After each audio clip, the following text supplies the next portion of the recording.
Everyone, in today's video we're going to talk about accounting and bookkeeping for healthcare and medical practices. These are the few topics that we're going to cover in today's video. So guys, let's start with the revenue and billing.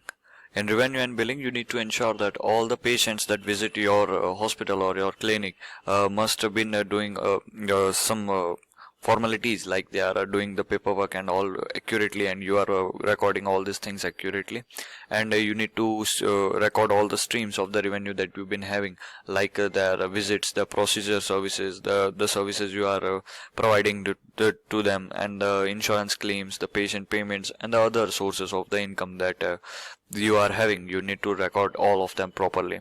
Next is expenses. You need to keep track of all your operational expenses. This will include your salaries, your medical supplies things, your facility maintenance, and any other administrative cost that you've been having. You need to categorize all these expenses as per their category for future analysis and tax reporting. Now let's touch base the account receivable and account payable. In account receivable, you need to monitor the outstanding patient balances and the insurance claims that are yet to collect.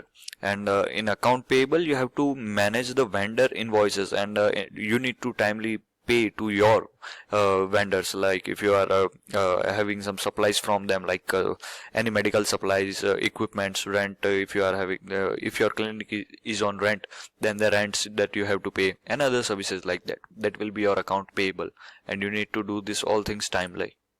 Next is payroll and benefits. In payroll and benefits, you will need to accurately record and process your payrolls for your medical staff and for the administrative employees, and you will have to make sure that all these things are withholding of the taxes and benefit contributions.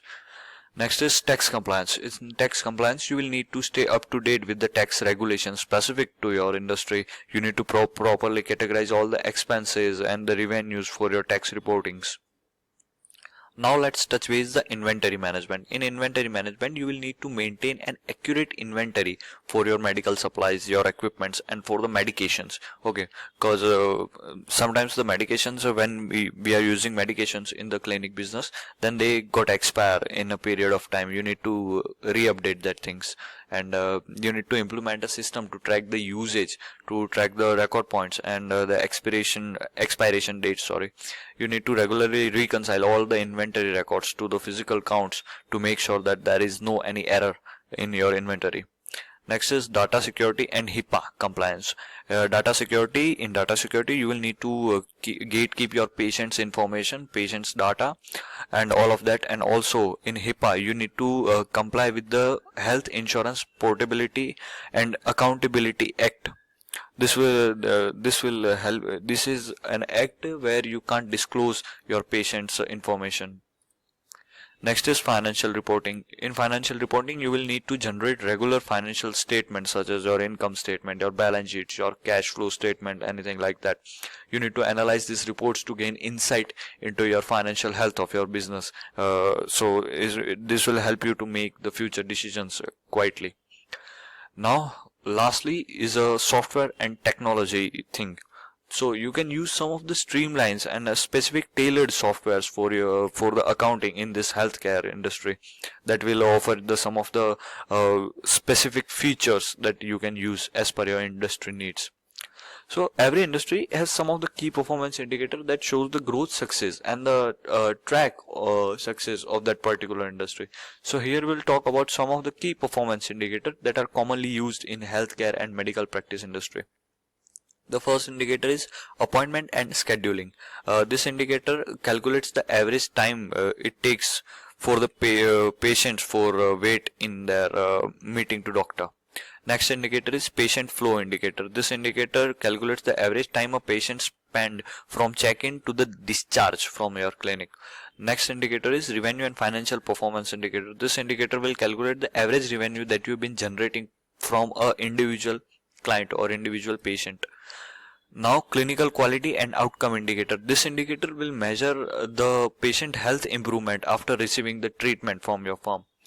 Now, provider productivity indicator. This indicator will calculate the ratio number of the patients a healthcare provider manages. Okay, the average patient that visits your firm or to your clinic. Next indicator is resource utilization indicator. This indicator will calculate the rate percentage of the facility capacity being used, how much occupied your clinic or your healthcare services. Next indicator is operational efficiency indicator. This indicator will calculate the time taken to complete an administrative task, like if you are having some insurance verification or medical record retrieval, then what time it takes to complete all these things. Next indicator is staff performance indicator. This indicator will calculate how your employee are happy with working at your clinic, or how much the staff is been satisfied from your firm. Next indicator is patient satisfaction and experience indicator. This indicator will calculate the patient satisfaction scores through some surveys or reviews or feedbacks from your feedback forms. And the last indicator is compliance and regulatory metrics indicator. This indicator will this indicator is a HIPAA compliance measure indicator, and it indicates the patient data protection regulations. So that was all for the today's video. Thank you guys and have a nice day.